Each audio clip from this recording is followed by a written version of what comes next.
حضرت شہباز قلندر، جن کا اصل نام سید عثمان، ایک صوفی بزرگ، فلسفی، شاعر اور قلندر، جنہوں نے ہندوؤں اور مسلمانوں کے درمیان مذہبی بردباری کی تعلیم دی۔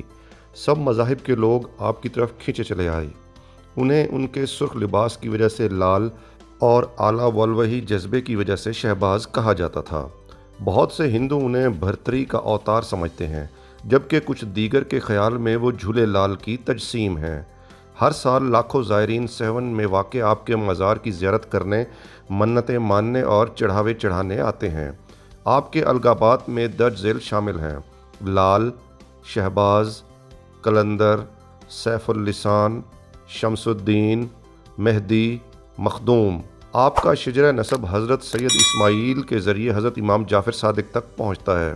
حضرت سید عثمان قلندر شہباز کے والد سید ابراہیم کبیر الدین سن 1108 میں پیدا ہوئے اور سن 1193 میں فوت ہوئے۔ آپ کا مقبرہ مرند آذربائیجان میں ہے۔ حضرت سید عثمان کی پیدائش بھی مرند میں ہوئی۔ آپ کی ولادت کی تاریخ میں اختلاف ہے۔ آپ نے قرآن حکیم حفظ کیا اور عربی و فارسی میں مہارت حاصل کی۔ لال شہباز نے اپنی زندگی کے دوران جنوبی ایشیا میں غزنوی اور غوری ادوار حکومت دیکھے۔ بہاؤالدین ذکریہ، فرید الدین گنج شکر، سید جلال الدین سرخ بخاری، شاہ شمس تبریز، مہر علی شاہ مست رومی آپ کے ممتاز معاصرین تھے۔ معاصر الکرام کی روایت کے مطابق جب سن بلوغت کو پہنچے تو بابا ابراہیم کی خدمت میں حاضر ہو کر مرید ہوئے، جو حضرت جمال مجرد کے مرید تھے۔ ان کی خدمت میں رہ کر کمالیت کو پہنچے۔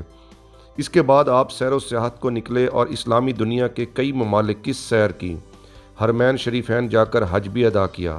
بغداد سے نکل کر کیچ مکران کے راستہ سے سندھ میں آئے اور مختلف علاقوں کی سیاحت کی۔ اس کے علاوہ ملتان، گجرات اور برصغیر پاک و ہند کے مختلف علاقوں کی سیر و سیاحت کی اور دین اور روحانیت کی تبلیغ کی۔ یقین کیا جاتا ہے کہ آپ سن 1251 میں سیون شریف پہنچے اور وہاں ایک خانقاہ قائم کر کے درس و تدریس کا آغاز کیا۔ اس دوران انہوں نے کچھ کتب بھی تحریر کیں۔ اس کے علاوہ آپ ملتان میں حضرت غوث الدین ذکریہ ملتانی سے ملے، ان کی صحبت میں رہے اور ان کے ساتھ سندھ کے دورے کیے۔ تذکروں اور تاریخوں میں 4 یاروں کا مل کر سندھ اور ملتان کی سیر و سیاحت کرنا مشہور ہے۔ وہ 4 دوست یہ ہیں: غوث بہاءالحق ذکریہ ملتانی، حضرت شہباز قلندر، سید جلال الدین سرخ بخاری اور حضرت خواجہ فرید الدین گنج شکر۔ سیر و سفر کے دوران سیون میں اقامت پذیر ہو گئے۔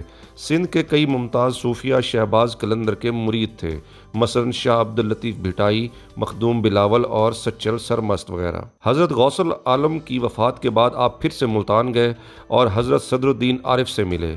اس زمانے میں ملتان کا گورنر شہزادہ محمد بزرگوں کا بے حد احترام کرتا تھا۔ اس نے ایک مرتبہ محفل سماع اپنے دربار میں منعقد کی، جس میں حضرت قلندر شہباز اور صدر الدین عارف بھی شریک ہوئے۔ شہزادہ محمد نے آپ سے استدعا کی کہ ملتان میں سکونت اختیار کریں، لیکن آپ نے انکار کر دیا اور سیون میں اقامت پذیر ہونے کو ترجیح دی۔ آپ ملتان سے واپس سندھ آئے اور رشد و ہدایت کا سلسلہ جاری رکھا۔ لاکھوں کی تعداد میں لوگ آپ کی تبلیغ اور تلقین کے ذریعے راہ راست پر آئے اور کئی لوگ آپ کے دست حق پرست پر مسلمان ہوئے۔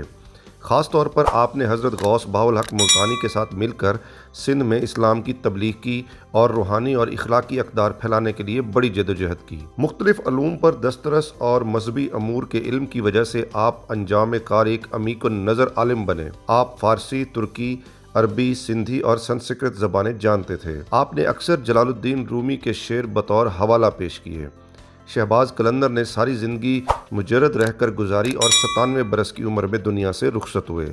آپ کا کلام آج بھی بہت ذوق و شوق سے گایا اور سنا جاتا ہے۔ آپ کی قبر پر مزار سن 1356 میں فیروز شاہ تغلق کی طرف سے سیون کے گورنر ملک اختیار الدین نے تعمیر کروایا، جو سندھی کاشی کاری کا خوبصورت نمونہ ہے۔ اس کے بعد اکبر بادشاہ کے زمانے میں سندھ کے حاکم مرزا جانی بیگ نے نئی طرح سے روضہ کی تعمیر کروائی۔ جانی بیگ کے فرزند غازی بیگ نے مقبرہ کی مرمت کروائی۔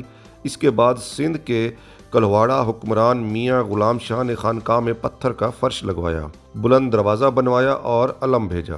موجودہ مزار کے دروازے پر سونے کا پترا چڑھا ہے، جو شاہ ایران نے عطیہ کیا اور وزیر اعظم ذوالفقار علی بھٹو نے نصب کروایا۔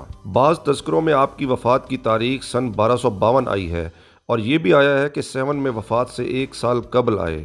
حقیقت میں یہ سن وفات صحیح نہیں ہے، کیونکہ برنی کی تاریخ فیروز شاہی میں ملتان میں بلبن کے فرزند شہزادہ محمد سے آپ کی ملاقات کا ذکر ملتا ہے۔ آپ کے خلفاء میں سے سید علی سرمست، سید علی سیستانی، مخدوم علی سیستانی، عبد الوہاب، سید عبداللہ شاہ علوی، سکندر بودلہ، میر کلاں، بھورا بادل شیر، سید صلاح الدین، شیخ مکھن، شاہ گوڈڑیا، پیر پٹھو، لال بکر اور لال موسیٰ کے نام قابل ذکر ہیں۔ آپ کی درگاہ کی زیارت کے لیے جو بزرگ آتے رہے ان میں سے حضرت مخدوم بلال، حضرت شاہ عبد اللطیف بھٹائی، حضرت قادر بیدل اور ان کے فرزند محمد محسن بیکس کے نام قابل ذکر ہیں۔ بعض تاریخوں اور تذکروں میں آپ کا فارسی کلام ملتا ہے۔ اس کے علاوہ دیوان راجہ بھی آپ کی طرف منسوب ہے۔ کہتے ہیں کہ دیوان راجہ آپ کا دیوان نہیں بلکہ راجو کتال کا ہے۔ البتہ کچھ غزلیں ایسی بھی ملتی ہیں جو آپ کی طرف سے منسوب ہیں اور تحقیق کے بعد کسی دوسرے کی معلوم نہیں ہوتی۔ حضرت لال شہباز قلندر کے ساتھ بہت سے قصے کہانیاں بھی منسوب ہیں۔ ایک کہانی کے مطابق آپ بلوچستان سے سندھ جاتے ہوئے موجودہ کراچی کے منگھو پیر علاقے میں مراقبہ کے لیے رکے۔